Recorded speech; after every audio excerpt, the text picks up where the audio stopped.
साथियों,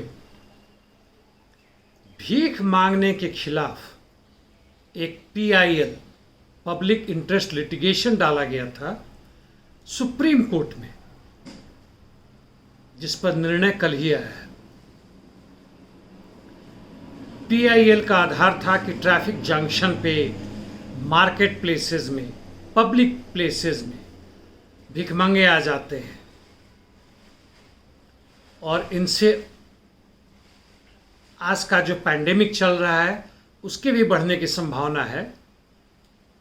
और तो कष्ट ही हैं। इन्होंने यह नहीं कहा कि इनकी आंखों के लिए बड़ा ही मनोरम दृष्टि नहीं होता है, वह एक खतरनाक होता है।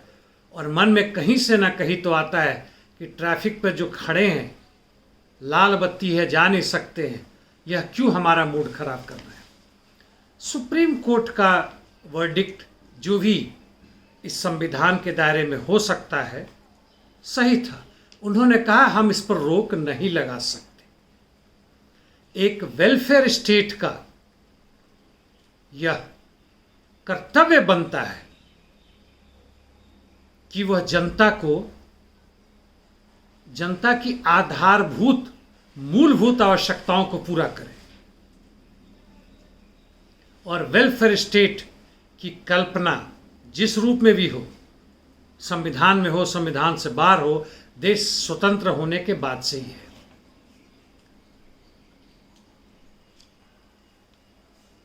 सुप्रीम कोर्ट ने यह भी कहा कि कोई भी व्यक्ति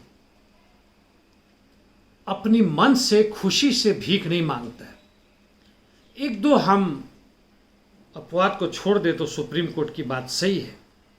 कई मूर्ख लोग लिखते हैं कि ऐसे ऐसे भिखमंगा मिला, मरने के बाद से उसके गद्दी के नीचे से लाखों रुपए मिले, या वह दूसरों से भीख मंगवा के जमा करते हैं, जो भी कारण हो, जैसे भी हो, लेकिन भीख कोई खुशी से नहीं मांगता।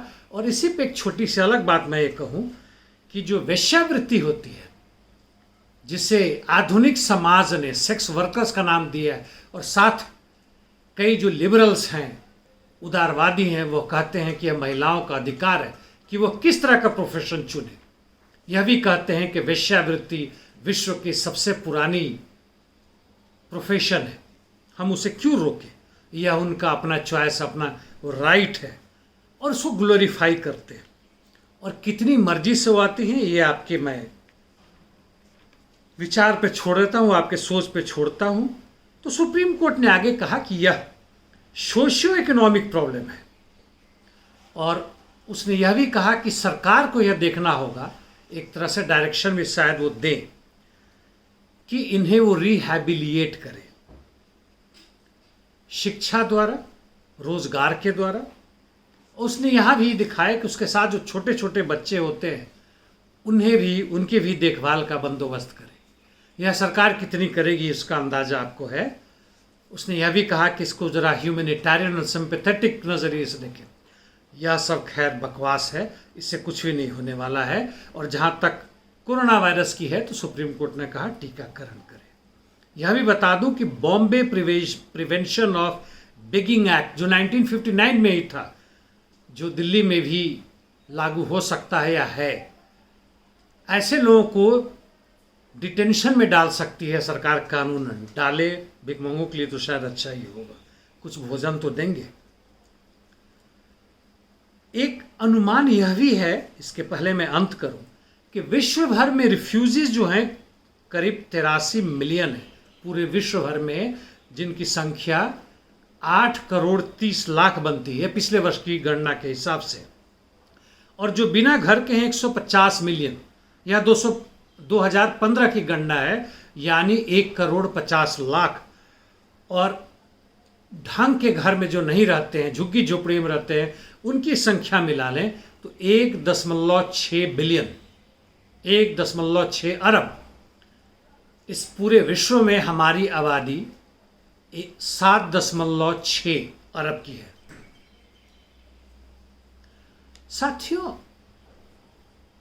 आज जो व्यवस्था है हमारी, आर्थिक, सामाजिक, राजनीतिक या पूंजीवादी व्यवस्था है, इसमें रोजगार हो या बेरोजगार हो, बहुमत में यही है चाहे वो खेत में हो, माइंस में हो या इंडस्ट्रीज में हो। जिन्हें ढंग का रोजगार मिला है, ऑर्गेनाइज सेक्टर या फॉर्मल सेक्टर आप कह सकते हैं, जो किसी सरकारी नौकरी में है या बड़े कंपनियों में है, और वहाँ रोजगार का मतलब है कि आपको छुट्टियों के भी पैसे मिलते हैं, महीने में 1 या 2 जितनी भी छुट्टियाँ मिलती हैं। बीमार पड़ते हैं तो इलाज कराने के दवा भी मिलते हैं, आने जाने की व्यवस्था होती है, इंश्योरेंस होती है, आपके मरने के बाद या आपके अपंग होने के बाद आपके और आपके परिवार की व्यवस्था की जाएगी। उसमें कुल मिलाकर 10% से कम जितने भी मजदूर हैं, 92, 93, 94% वैसे हैं जो अनऑर्गेनाइज सेक्टर में हैं, यानी जिनको प्रॉपर रोजगार मिला है, नहीं कहें तो वह एक्टिव आर्मी ऑफ लेबरर्स है और दूसरी तरफ रिजर्व आर्मी ऑफ लेबरर्स है। एक्टिव आर्मी के ऑफ लेबरर्स यानी जो काम कर रहे हैं उनसे निकल के रिजर्व में चले गए। उसका भी कई कैटेगरी है, जैसे फ्लोटिंग, लेटेंट, स्टैग्नेंट हैं। जब नए मशीन जैसे आते हैं तो कईयों को निकाल दिया जाता है, फिर वापस आ भी सकते हैं, कभी यहाँ कभी वहाँ। जब इंडस्ट्रियलाइज कैपिटल जब प्रवेश करता है, जब फिनांस कैपिटल प्रवेश करता है एग्रीकल्चर में और नए तरीके से उत्पादन होता है, वहाँ से भी बहुत सारे बेरोजगारों की पैदाइशी होती है। तो ये इनमें आते हैं। फिर वैसे भी हैं जो जिनको लुम्पेन प्रोलेटारियन कहते हैं, यानी वैसे मजदूर जिन्होंने किसी भी रोजगार को उम्मीद छोड़ दी। इसकी मैं चर्चा पहले भी कर चुका हूं। और अंततः गरीब, भिखमंगे। वैसे मेड सर्वेंट और चाइल्ड लेबर को ले लें तो इनकी भी कैटेगरी इन्हीं में आती है। और पूंजी के जरूरत के हिसाब से इन मजदूरों की संख्या जो वास्तव में जो एक्टिव आर्मी ऑफ लेबर में है उसमें कितने हैं उस पर निर्भर करता है। बूम का समय है, मुनाफा दर काफ़ी ऊंचा है, इन्हें और मजदूरों की जरूरत चाहिए तो वहां से लेके आते हैं। पूर्ण रोजगार कभी भी किसी व्यवस्था में नहीं मिलती है। इस पूंजीवादी व्यवस्था की बात कर रहा हूं। तो यह जो सरप्लसिंग होता है, जो अधिक हो जाते हैं जरूरत के हिसाब से, जिसके ऊपर आम जनता की ये समझ में ठूसा जाता है आबादी बढ़ गई इसलिए बेरोजगारी बढ़ा, इसलिए सारे कष्ट हो रहे हैं। जी नहीं, आबादी बढ़ती है मीन्स ऑफ सब्सिस्टेंस, यानी खाद्य पदार्थों, जीने के साधन के बढ़ने के पीछे पीछे बढ़ती है, ना कि उसके आगे बढ़ती है।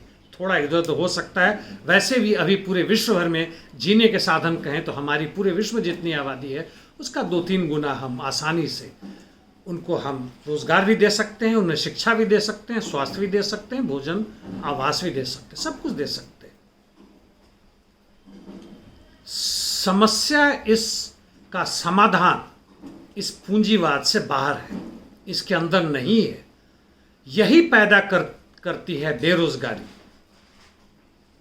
ये जो पैंडेमिक आया है उसी की उपज है, और जो करोड़ों लोग मरे हैं उसी का उपज है, और जो उसको छुपाने के जितने भी झूठों का अंबार लगाया जा रहा है यह भी उसी को बचाने की उपज है। धन्यवाद साथियों।